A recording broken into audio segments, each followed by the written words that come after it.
കോഴിക്കോട് കൊയിലാണ്ടി കൊല്ലത്ത് വാഹനങ്ങൾ കൂട്ടിയിടിച്ച് അപകടമുണ്ടായി. 28 പേർക്ക് പരിക്ക് പറ്റി. തിരഞ്ഞെടുപ്പ് ഡ്യൂട്ടിയിൽ പങ്കെടുത്ത പോലീസുകാരുമായി പോയ ടൂറിസ്റ്റ് ബസ്സും കണ്ടെയ്നർ ലോറിയും കൂട്ടിയിടിച്ചാണ് അപകടമുണ്ടായത്. മുഹമ്മദ് ഷഹീദ് വിവരങ്ങൾ നൽകും. ഷഹീദ്, എവിടെ വെച്ച് എപ്പോഴാണ് ഈ അപകടം സംഭവിച്ചത്? വിശദാംശങ്ങൾ എന്തൊക്കെയാണ്?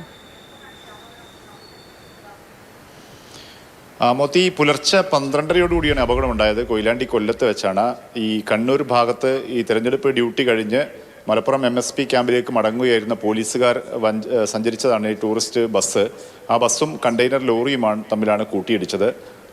അങ്ങനെയാണ് അപകടമുണ്ടായത്. പക്ഷേ 26ഓളം പേർക്ക് പരിക്കേറ്റിട്ടുണ്ട്. പോലീസുകാർ ബസ്സിലുണ്ടായിരുന്ന യാത്രക്കാർക്കും ലോറിയിലെ ഡ്രൈവർ ഉൾപ്പെടെയുള്ളവർക്കുമാണ് പരിക്കേറ്റത്. പക്ഷേ ആരുടെയും പരിക്ക് സാരമുള്ളതല്ല എന്നുള്ളതാണ് ആശ്വാസകരമായ കാര്യം.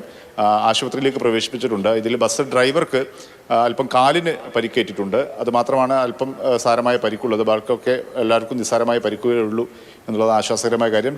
ഇലക്ഷൻ ഡ്യൂട്ടി കഴിഞ്ഞ് തിരിച്ചു വരുന്ന പോലീസുകാർ സഞ്ചരിച്ച ബസ്സാണ് അപകടത്തിൽപ്പെട്ടത്.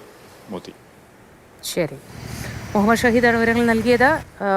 ഇലക്ഷൻ ഡ്യൂട്ടി കഴിഞ്ഞ് വരുന്ന പോലീസുകാരെയും കൊണ്ടുവന്ന ടൂറിസ്റ്റ് ബസ്സാണ് കൂട്ടിയിടിച്ച് അപകടം ഉണ്ടായത്.